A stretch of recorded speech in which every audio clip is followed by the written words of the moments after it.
नमस्कार, आप देख रहे हैं गोल्डन किरण न्यूज और मैं विक्रम सिंह। ये सीधी तस्वीरें आपको दिखा रहे हैं कुरुक्षेत्र की पीपली अनाज मंडी से, जहां पर हरियाणा के मुख्यमंत्री नायब सिंह सैनी पहुंचे हैं। और जो पंजाब में बाढ़ आई हुई है और पंजाब में बाढ़ पीड़ितों के लिए जो है हरियाणा के मुख्यमंत्री नायब सिंह सैनी कुरुक्षेत्र से 20 ट्रकों को हरी झंडी देकर रवाना करते हुए आपको दिखाई दे रहे हैं। फिलहाल आपको बता दें कि ये जो आज राहत सामग्री भेजी गई है वो कुरुक्षेत्र की जो सामाजिक संस्थाएं हैं उन सभी के द्वारा यह राहत सामग्री इकट्ठा की गई है। सामाजिक संस्थाएं, भाजपा कार्यकर्ता और प्रशासन के द्वारा भी लगभग 20 ट्रकों में जो है राहत सामग्री आज ये पंजाब के लिए रवाना की गई है। और मुख्यमंत्री नायब सिंह सैनी के द्वारा यह राहत सामग्री को हरी झंडी देकर रवाना किया गया है। वहीं आपको बता दें कि पूर्व मंत्री सुभाष सुधा के द्वारा जो है बीते दिनों सभी जो सामाजिक संस्थाएं हैं उनकी एक बैठक जो है वो कुरुक्षेत्र के लघु सचिवालय में डीसी ऑफिस में ली गई थी। उस समय कुरुक्षेत्र उपायुक्त जो है वो भी वहां पर मौजूद थे और सभी से एक सुझाव लिया गया था कि राहत सामग्री जो है वो पंजाब में भेजी जाए, जिसके बाद सभी ने सहमति जताई थी और सभी संस्थाओं ने लगभग आज 20 ट्रकों को जो है यहाँ से हरी झंडी जो है वो मुख्यमंत्री नायब सिंह सैनी ने दी है। और 20 ट्रकों को जो है इकट्ठा किया और ये सामाजिक संस्थाओं के द्वारा राहत सामग्री जो है वो इकट्ठा की गई। और आज मुख्यमंत्री नायब सिंह सैनी इस राहत सामग्री को हरी झंडी देकर यहाँ से रवाना करते हुए आपको दिखाई दे रहे हैं। फिलहाल ये सीधी तस्वीरें आपको दिखा रहे हैं गोल्डन किरण न्यूज़ के माध्यम से विक्रम सिंह के साथ। मैं हरियाणा प्रदेश की जनता, हरियाणा प्रदेश के लोगों का और हमारे भारतीय जनता पार्टी के कार्यकर्ताओं का मैं दिल से धन्यवाद करता हूं कि जिन्होंने एक बहुत बड़ी बाढ़ आपदा जो हमारे पड़ोसी राज्य पंजाब, जम्मू कश्मीर और हिमाचल प्रदेश में ये प्राकृतिक आपदा आई है। बहुत सारे परिवार डिस्टर्ब हुए हैं, कहीं तो गांव के गांव इस बाढ़ आपदा में उसके शिकार हुए हैं और हमारे जो पशुजन है वो भी काफ़ी मात्रा के अंदर डिस्टर्ब हुआ है। आम लोगों पे भी बहुत ज़्यादा दिक्कत आई है और उसको लेकर के हरियाणा के लोगों ने पंजाब के इस बाढ़ आपदा में लगातार राहत सामग्री पहुंचाने का काम किया। हमारे भारतीय जनता पार्टी के सभी कार्यकर्ता, हमारी सामाजिक संस्थाएं, हमारी एनजीओज, हमारे प्रमुख प्रबुद्धजन मिलकर के उन्होंने पंजाब के लोगों की हेल्प में यहाँ से कोई दिक्कत ना आए, जो बाढ़ आपदा के शिकार हुए हैं उन तक राहत सामग्री पहुँचाने का निरंतर काम कर रहे हैं। लगभग आज 21 कुरुक्षेत्र से, जो भगवान श्री कृष्ण की भूमि है, गीता की ये पवित्र भूमि है, इस भूमि से आज 21 ट्रक बाढ़ राहत सामग्री लेकर के पंजाब में जाएंगे। और लगभग अगर हम देखें 135 ट्रक अलग अलग जिलों में हरियाणा से पंजाब में भेजे गए हैं, जिससे कि बाढ़ से प्रभावित लोगों को कोई दिक्कत समस्या न आए। उसमें चाहे खाने की सामग्री है, चाहे अन्य छोटी छोटी जो दैनिक उपयोग में यूज होने वाली वस्तुएं हैं, या पशुओं के चारे की बात है, वो सभी सामान पहुंचाने का निरंतर हमारे कार्यकर्ता और आम जन हरियाणा का वो कर रहा है। मैं सभी का दिल से धन्यवाद करता हूं। और हमने हरियाणा की तरफ से पंजाब में राहत, बाढ़ में पीड़ित लोगों की राहत के लिए 5 करोड़ रुपया पंजाब और 5 करोड़ रुपया जम्मू कश्मीर, 5 करोड़ रुपया हिमाचल प्रदेश में तुरंत सहायता के लिए भेजने का काम किया है। और उसी कड़ी में कल देश के यशस्वी प्रधानमंत्री आदरणीय नरेंद्र मोदी जी, उन्होंने हिमाचल और पंजाब का दौरा किया था। पंजाब को उन्होंने 1600 करोड़ रुपया और हिमाचल को 1500 करोड़ रुपया जो प्रभावित लोग हैं उनके जीवन सुधार के लिए दिया है, ताकि जो उनका जीवन पटरी से उतरा है दोबारा फिर उसी पटरी के ऊपर लाने का काम आदरणीय नरेंद्र मोदी जी उन्होंने किया है।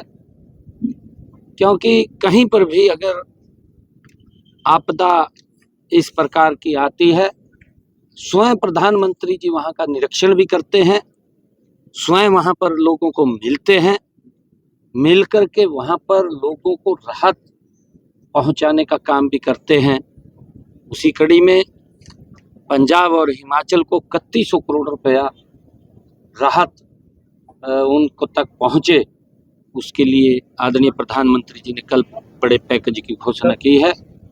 उसके लिए मैं आदरणीय प्रधानमंत्री जी का, क्योंकि बाढ़ पीड़ितों के लिए एक बड़ा संबल देने का काम आदरणीय मोदी जी ने किया है, मैं उनका दिल से धन्यवाद करूंगा। और हमारे हरियाणा से भी लगातार वो बाढ़ राहत पीड़ितों के लिए सामग्री यहाँ से भेजी गई है, जिसका मैंने जिक्र किया है। भूपिंदर सिंह हुड्डा कह रहे हैं कि 50,000 रुपया किसानों को मुआवजा दिया जाना चाहिए।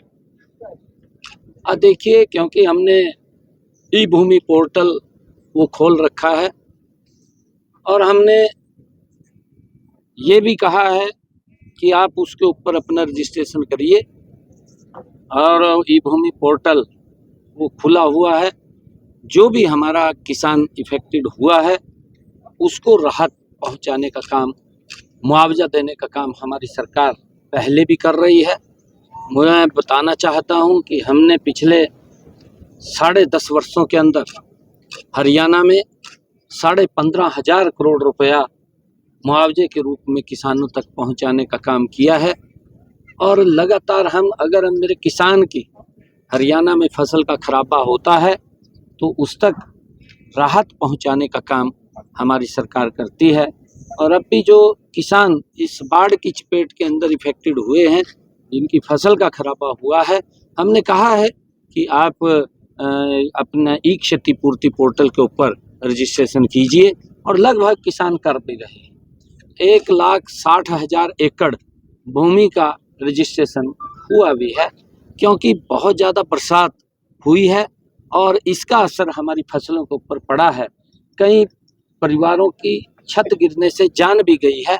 ऐसे परिवारों को भी हमने 4 लाख रुपया प्रति परिवार तुरंत भेजने का काम वो किया है। उसके अंदर 12 परिवार गए थे।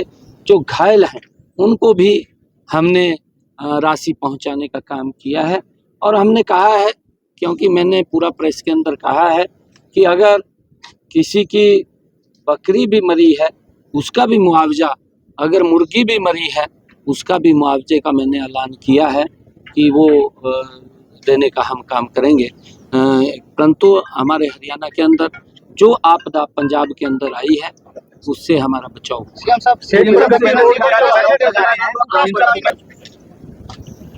देखिए, क्योंकि केंद्र बराबर पूरे देश के ऊपर नज़र लगा करके रखता है, और आदरणीय मोदी जी की सरकार तो ऐसी सरकार है कि वो भेदभाव नहीं करती किसी के साथ। अगर अब बात करें तो हिमाचल के अंदर कांग्रेस की सरकार है, पंजाब में आम आदमी की सरकार है, भगवंत मान की। मोदी जी भेद नहीं करते, क्योंकि मानवता का प्रश्न है। अगर प्राकृतिक आपदा आई है तो मोदी जी स्वयं उठ करके ये नहीं देखते। कांग्रेस के अंदर तो यही देखा जाता कि यहाँ तो हमारी सरकार ही नहीं है, लोगों की हालत खराब हो जाती। और उससे आगे केजरीवाल निकला। केजरीवाल तो ये वो जब तक तो वहाँ से मौसम ठीक था, पंजाब के अंदर था। जिस दिन मौसम खराब हुआ तो दिल्ली में चला गया। वहां से क्या मिलना था, मौसम खराब हो गया, मौसम खराब हुआ तो दिल्ली में चला गया। तो ये इस प्रकार की इनकी सोच, इनकी मेंटलिटी आपने देखा भी है, ये तो इतिहास गवाह है, आप सब जानते हैं, आप सबको मालूम भी है। जब भी देश के ऊपर कहीं विपदा आई है, राहुल गांधी तुरंत बाहर चला गया, आपके सामने है। ये तो इतिहास, पिछला इतिहास उठा करके देखिए ना। अब भी पंजाब के अंदर बाढ़ आई है, हिमाचल में बाढ़ आई है, और वो विदेश में घूम रहे। ये देखिए, मेरा भी विदेश का दौरा था, मैंने भी विदेश जाना था, परंतु स्थगित कर दिया, क्योंकि हमारे लोगों को किसी प्रकार की दिक्कत समस्या ना हो, हमारी सीधी नजर रहे।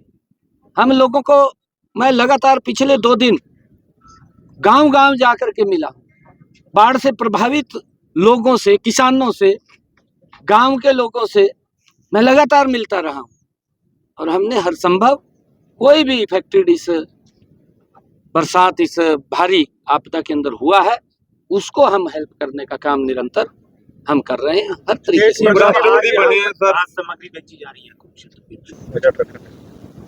देखिए, वो बैठक के अंदर तो उसकी विकास की गति को तेज करने के लिए, और क्या क्या विकास के कार्य आगे चलने हैं, क्या क्या विकास के कार्य धीमी गति से चल रहे हैं, उसको लेकर के चर्चा होती है। और वो बैठक है, अभी 11 साढ़े 11 बजे उस बैठक के अंदर मैं रहूँगा। और राहत सामग्री हम यहाँ से, मैंने कहा है कि लगातार हमारे जिला प्रदेश से ये राहत सामग्री लगातार जा रही है, और इसमें आज यहाँ से 20 ट्रक ये और जा रहे हैं। लगातार अलग अलग पंजाब के प्रभावित जिलों में, जो बाढ़ से प्रभावित जिले उनमें भेजे हैं, चाहे दाल है, चावल है, पीने का पानी है, अचार है, रस है, दवाइयाँ हैं, जो मेडिकल किट भी बना करके हमने भेजी है, तिरपाल है, मच्छरदानी है, पशुओं के लिए हरा चारा है, चोकर है, तूड़ी है। ये बहुत, ये लगभग हमने वहाँ के लोगों को कोई दिक्कत समस्या ना हो, हम लगातार उनकी तक हेल्प पहुँचाने का काम कर रहे हैं। और मैं एक और आप लोगों को बताना चाहता हूँ कि हमने हरियाणा प्रदेश के अंदर पिछले दिनों, जब से मेरे पास जिम्मेवारी हरियाणा के लोगों ने दिया है, तब से लेकर के अब तक पिछले 10.5 वर्षों के अंदर अगर हम बात करें, हरियाणा प्रदेश के अंदर 1,47,000 जो प्रधानमंत्री आवास योजना के तहत आदरणीय प्रधानमंत्री जी और डबल इंजन सरकार ने लोगों को मकान बना करके दिए हैं, उसके लिए 2,314 करोड़ रुपया हमने उन तक पहुंचाया है। और इसी के तहत ही हमने जो डॉक्टर भीमराव अंबेडकर नवीनीकरण योजना, उसके तहत हमने मकान की मरम्मत के लिए हरियाणा प्रदेश के अंदर अब तक जो 76,985 जो कच्ची छत की हम बात करते हैं, 80,000 रुपया उनके पास भेजते हैं। अब तक हमने 416 करोड़ रुपया उनके पास भेजने का काम किया है। निरंतर ये सरकार, ये हरियाणा के लोगों की सरकार है। हरियाणा के लोगों के समस्याओं को ध्यान में रख करके सरकार निर्णय ले रही है, और हरियाणा समान रूप से विकास की गति के ऊपर आगे बढ़ रहा है। आदरणीय नरेंद्र मोदी जी के नेतृत्व में किसी से कोई भेदभाव नहीं है। सीएम साहब, सीपी राधाकृष्णन जी को उपराष्ट्रपति चुना गया क्या? हाँ, मैं कल ही चुनाव हुआ है, सीपी राधाकृष्णन जी देश के उपराष्ट्रपति चुने गए हैं। मैं हरियाणा की तरफ से सीपी राधाकृष्णन जी को बहुत बहुत बधाई और शुभकामनाएं देता हूं। उनके नेतृत्व में देश और हमारा राज्यसभा नए आयामों को छुएगा, ऐसा हमें विश्वास है। और लगातार जो उसकी गरिमा है, उस गरिमा को निरंतर उसको आगे बढ़ाने का काम राधाकृष्णन जी के पंजाब में और जो बहुत कम दिया गया, 15,000 को 16,000 करोड़ रुपया दिया गया। 1600 एक बात बताऊं मैं, कांग्रेस वाले तो बाज बूझ गए, हाई नहीं कहीं दिखाई नहीं दे रहे। और इसकी तो इतनी ट्रोल कर रखी पंजाब के लोगों ने, कहा जी मेरे पास तो इतना पैसा आया, कहा मैंने तो जरूरत तो नहीं है मांगने की। भगवंत मान की ट्रोल हो रही है ना, बहुत ट्रोल हो रही है, मीडिया के ऊपर इतनी ट्रोल हो रही है। कहा जी, कहा मेरे को मांगने की जरूरत नहीं है। और आपके सामने भाई नहीं तो नहीं जरूरत है था, हाल चाल तो पूछ ले जाएगा। केजरीवाल दिल्ली में बैठ गया और आप उसके बारे में पता, मैं हाल चाल भी पूछने गया था। मैंने कहा भी कोई दिक्कत समस्या तो नहीं है, मैं गया था पूछने के लिए। भाई आज पंजाब के लोगों के ऊपर बड़ी विपदा आई है, इस दुख की घड़ी में हम उनके बीच में होने चाहिए, हमारा दायित्व है, हमें मुंह नहीं छिपाना चाहिए। केजरीवाल का क्या है, केजरीवाल तो घर में जाकर बैठ गया। अरे भुगत तो पंजाब के लोग रहे हैं ना, वो इस प्रकार का नहीं। और कांग्रेस कहाँ है, कहाँ दिखाई दे रही है, घूम रहा राहुल गांधी विदेश में। ऐसा नहीं करना चाहिए सर नेपाल लोगों के के बीच बीच में। में बड़ा हंगामा हुआ है, नेपाल में बड़ी आगजनी हुई है, पूर्व प्राइम मिनिस्टर की पत्नी को जला दिया गया, बड़ा हंगामा हो रहा है। देखिए, क्योंकि वहाँ की अपनी इस प्रकार की समस्याएं हैं और ये बड़ा चिंता का विषय भी है। और इसके अंदर हमें भी बहुत सारी बातों के ऊपर विचार करने की ठीक है।